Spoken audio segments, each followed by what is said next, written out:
ആഗോള സംഘർഷങ്ങൾ രൂക്ഷമാകുമ്പോൾ അവയുടെ ആഘാതം പലപ്പോഴും പരോക്ഷമായാണ് ദൈനംദിന ജീവിതത്തെ ബാധിക്കുന്നത്.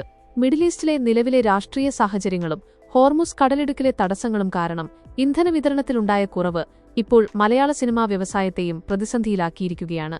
LPG സിലിണ്ടറുകളുടെ ക്ഷാമം കാരണം ഏകദേശം 18 സിനിമകളുടെ ചിത്രീകരണ ഷെഡ്യൂളുകൾ തടസ്സപ്പെട്ടേക്കാമെന്ന് Kerala film producers association KFPA മുന്നറിയിപ്പ് നൽകുന്നു.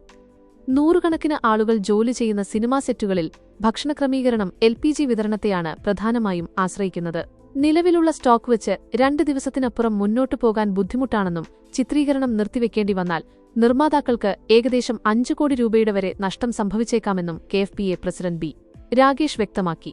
അഭിനേതാക്കളുടെയും സാങ്കേതിക വിദഗ്ധരുടെയും ഡേറ്റുകൾ പുനഃക്രമീകരിക്കുന്നത് വലിയ ലോജിസ്റ്റിക് വെല്ലുവിളികൾക്കും ചെലവ് വർധനവിനും കാരണമാകും.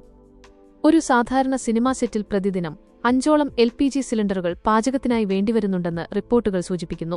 പുലർച്ചെ 3 മണിയോടെ ആരംഭിക്കുന്ന പാചക പ്രവർത്തനങ്ങൾ തടസ്സപ്പെടാതിരിക്കാൻ വിറകടുപ്പുകളോ ഇലക്ട്രിക് ഇൻഡക്ഷൻ സ്റ്റൗവുകളോ പോലുള്ള ബദൽ മാർഗങ്ങൾ ചില യൂണിറ്റുകൾ ആലോചിക്കുന്നുണ്ട്. കേരളത്തിലെ സിനിമകളെ മാത്രമല്ല, ഇവിടെ ചിത്രീകരണം നടത്തുന്ന തമിഴ്, ഹിന്ദി സിനിമാ യൂണിറ്റുകളെയും ഈ പ്രതിസന്ധി ബാധിച്ചിട്ടുണ്ട്. ഇന്ധന വിതരണത്തിലെ തടസ്സങ്ങൾ നീണ്ടുനിന്നാൽ അത് രാജ്യത്തെ സിനിമാ നിർമ്മാണ മേഖലയെ മൊത്തത്തിൽ പ്രതികൂലമായി ബാധിക്കുമെന്ന ആശങ്ക ശക്തമാണ്.